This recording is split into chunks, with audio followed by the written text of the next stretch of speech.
को नमस्कार। मैं कविता दुआ करनाल से स्वागत करती हूँ आप सभी का 10th ज्योग्राफी की क्लास में।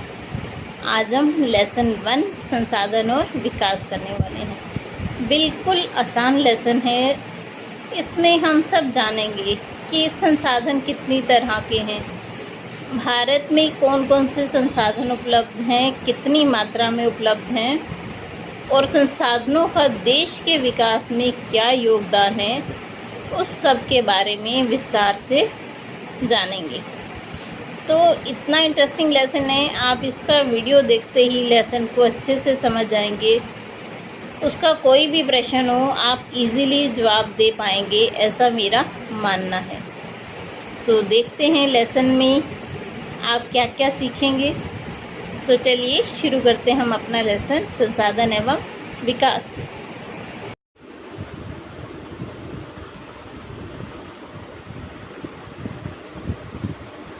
Geography 10th lesson 1 resources and development.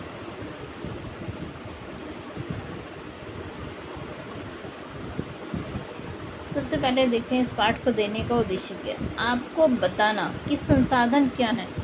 देखिए, संसाधन जो हैं वो दो तरह के होते हैं। एक तो प्राकृतिक, मतलब जो हमें प्रकृति ने दिए, और दूसरे हैं मानव निर्मित।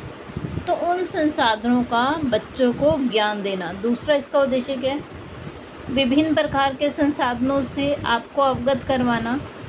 तीसरा, संसाधन क्या हैं, उनकी विकास में क्या भूमिका है, उसका ज्ञान देना। सतत पोषणीय विकास क्या होता है, उस सब का ज्ञान आपको देना इस लेसन का उद्देश्य है। आगे देखते हैं संसाधन क्या है। हमारे पर्यावरण में उपलब्ध प्रत्येक वस्तु जो हमारी आवश्यकताओं को पूरा करती है और जिसको बनाने के लिए प्रौद्योगिकी उपलब्ध है और जिससे कि हमें आर्थिक रूप से फ़ायदा हो, उसे संसाधन कहते हैं। जैसे कि जितनी भी आप धरती देखते हैं, जितने भी आप वन देखते हैं, नदियाँ देखते हैं, पहाड़ देखते हैं, ये सब प्राकृतिक संसाधन हैं। भूमि एक प्राकृतिक संसाधन है, लेकिन इन सभी का प्रयोग तभी हो सकता है जब मनुष्य हो। तो मनुष्य भी क्या है, एक संसाधन है। देखिए, अगर भूमि है, जल है, नदियाँ हैं, पहाड़ हैं, लेकिन खेती करने के लिए अगर मनुष्य नहीं है, फैक्ट्रियाँ लगाने के लिए मनुष्य नहीं है, तो उन सब संसाधनों का कोई प्रयोग नहीं है। तो मनुष्य एक ऐसा संसाधन है जो इनके बीच में कड़ी का काम करता है। खेत में फसल उग गई, उसे वो बाज़ार लाएगा, उद्योग वालों को बेचेगा, वो बनाएंगे और फिर वो बाज़ार में लाएंगे, उपभोक्ताओं को बेचेंगे। तो जो मानव है वो सबसे महत्वपूर्ण एक संसाधन है। देखिए, अब हम देखते हैं कि संसाधन कितनी प्रकार के होते हैं। ये आपको एक फ्लो चार्ट दिया हुआ है। फ्लो चार्ट में आपको समझाने के लिए होता है कि कैसे कैसे डिवाइडेशन की गई। देखिए, सबसे पहले संसाधन है। संसाधन को उसने दो हिस्सों में बांटा, प्राकृतिक और मानव संसाधन। फिर उसने क्या किया है, देखिए, सबसे पहला आपको दिया उसने प्राकृतिक, फिर दिया मानवीय संसाधन। प्राकृतिक संसाधन को उसने दो भागों में बांटा, वो है नवीकरणीय योग्य और अनवीकरणीय योग्य। नवीकरणीय योग्य संसाधन को फिर उसने फर्दर दो भागों में बांटा, सतत अथवा प्रवाह संसाधन, दूसरा उसने जैव संसाधन। फिर जैव संसाधन को दो भागों में बांटा, प्राकृतिक वनस्पति और वन्य वनस्पति। तो इस तरह से जब डायग्राम बना के बच्चों को समझाने की कोशिश की जाती है, इसे हम फ्लो चार्ट कहते हैं। अगला देखिए, अभी हमने देखा कि संसाधन दो तरह के, प्राकृतिक और मानवीय। प्राकृतिक संसाधन दो तरह के, नवीकरणीय और अनवीकरणीय। नवीकरणीय दो तरह के, आगे सतत और जैव, और अनवीकरणीय भी दो तरह के, पुनः चक्रीय और अचक्रीय। ऐसे ही मानवीय संसाधन भी दो तरह के हैं, संरचनाएं एवं संस्थाएं, गुणात्मक एवं मात्रात्मक। तो आगे जो जैव संसाधन है वो भी दो तरह के। इन सभी संसाधनों को हम अगली स्लाइडों में डिटेल से समझेंगे। देखिए, इससे आगे चलते हैं हम। अब इन्हें प्रश्न में इस तरह से भी आ सकता है, उत्पत्ति के आधार पर संसाधन कितनी तरह के हैं? तो आपका उत्तर आएगा 2, जैव और अजैव। फिर वो कहता है समाप्यता, मतलब समाप्त होने के आधार पर संसाधन कितनी तरह के? 2 तरह के, नवीकरणीय योग्य, अनवीकरणीय योग्य। तो इस तरह के जो प्रश्न हैं आपको शॉर्ट क्वेश्चन में आएंगे, 1-1 नंबर वाले में, कि उत्पत्ति के आधार पर संसाधनों का विभाजन किस तरह किया जा सकता है। तो 2 जैव और अजैव, समाप्यता के आधार पर भी 2, नवीकरणीय और अनवीकरणीय, स्वामित्व के आधार पर भी, व्यक्तित्व, सामुदायिक, राष्ट्रीय और अंतर्राष्ट्रीय, 4 तरह के संसाधन हैं। इन सभी को हम डिटेल से आगे समझेंगे 1 बाय 1। अगला है विकास के स्तर के आधार पर संसाधन, ये भी 4 हैं, संभावी, विकसित, भंडार और संचित कोश। तो चलिए अब हम इन सभी को 1 बाय 1 समझेंगे। सबसे पहले हम जानते हैं जैव संसाधन और अजैव संसाधन के बारे में। जैव संसाधन क्या होते हैं?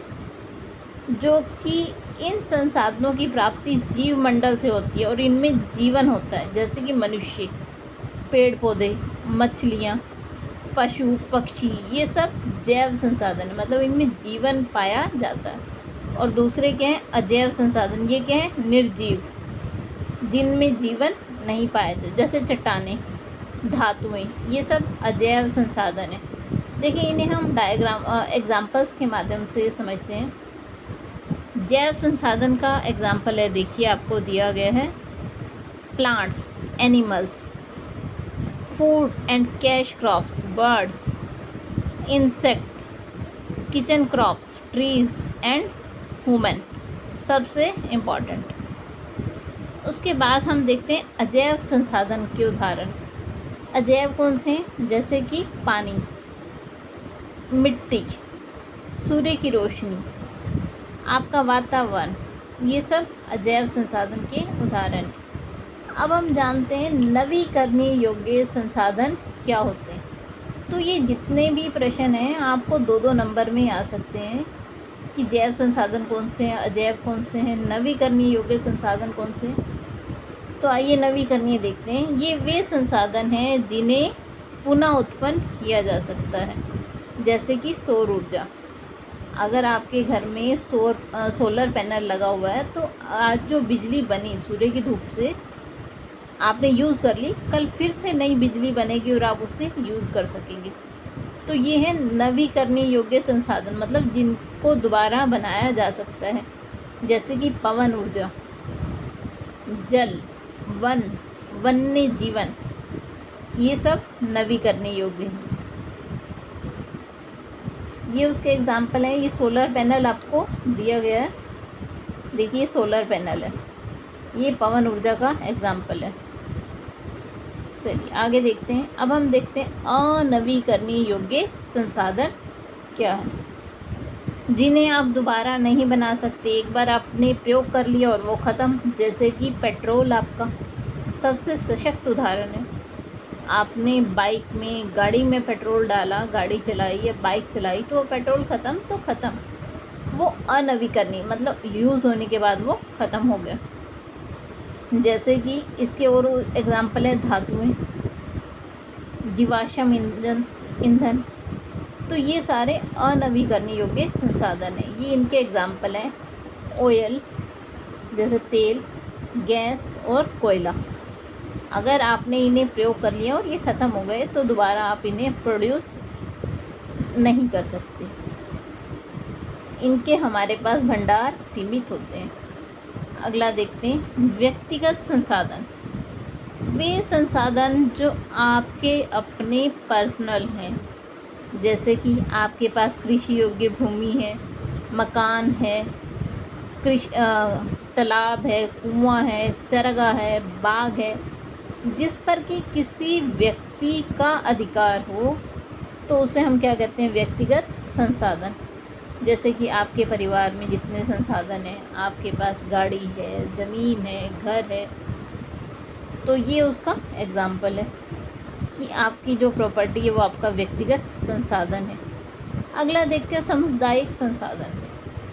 ये संसाधन समुदाय के सभी सदस्यों को उपलब्ध होते हैं, जैसे गांव की श्यामलात भूमि जिस पर कोई भी पशु चरा सकता है, तालाब हो सकता है, उस पर कोई पार्क हो सकता है, पिकनिक प्लेस हो सकता है, खेल का मैदान शहरों में। तो ये सारी क्या है, सामुदायिक स्वामित्व वाले संसाधन। आइए इनके एग्जाम्पल देखें।